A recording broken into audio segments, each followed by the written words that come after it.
This is Jeff Dumbrell, Director of the Southwest Florida Real Estate Investment Association, here to talk about the foreclosure case load trends for Lee County, Florida for July of 2014. At the end of July, we had 4,067 active cases, down from the end of the previous month, which had 4,375. The channel for previous Julys is the 6,467. all the way to 23,991. So we're definitely in much better shape than we were before. About this data, essentially what it shows you is the amount of cases that are between the list pendants, which is the filing, and the either judgment or dismissal. Here's a chart of the total trend. What I find interesting, I spent a little bit of time doing this report. The best buys in the market really were at the peak of the trend all the way to the first third down. And it's ironic because that was a time that was still, we knew it would get better someday, we just didn't know when. A lot of the guys that waited for stuff to really begin to bottom out and inventory to dry up actually paid probably 10 or 15% more than had they pulled the trigger there. And we'll talk about this a little farther in the notes of the report. Here's from the peak.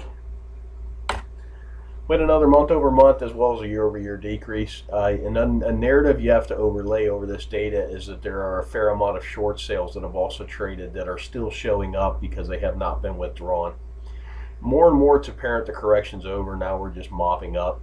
And it's interesting, the whole second wave rumor had a lot of people sit on the sidelines and actually caused them to overpay because they believed there was a big second wave coming that was going to rival the first, and the first was all of it. And actually I can say at the RIA we've been saying this for probably since 2011 as to a second wave.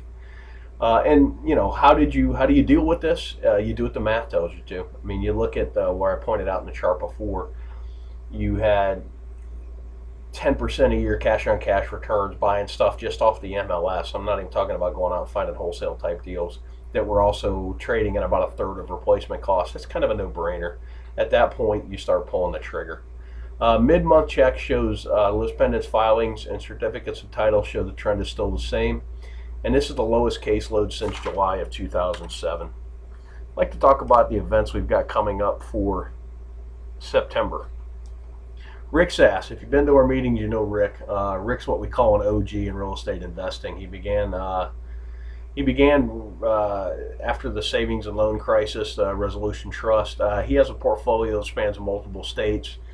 He does it well. He does it as good as anybody I've ever met as far as his portfolio and how he handles his business, and he really does it in a business-like approach.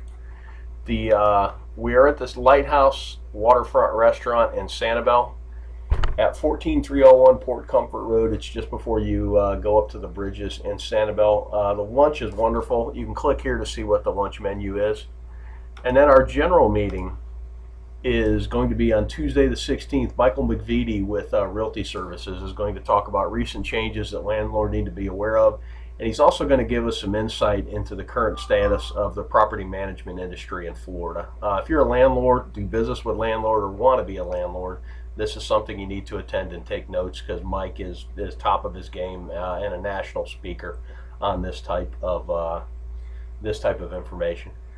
Thanks for watching. If you have any questions, you can shoot me an email, jeff@swflreia.com. Again, if you're not on our mailing list, go to our website, www.swflreia.com. That's www.swflreia.com.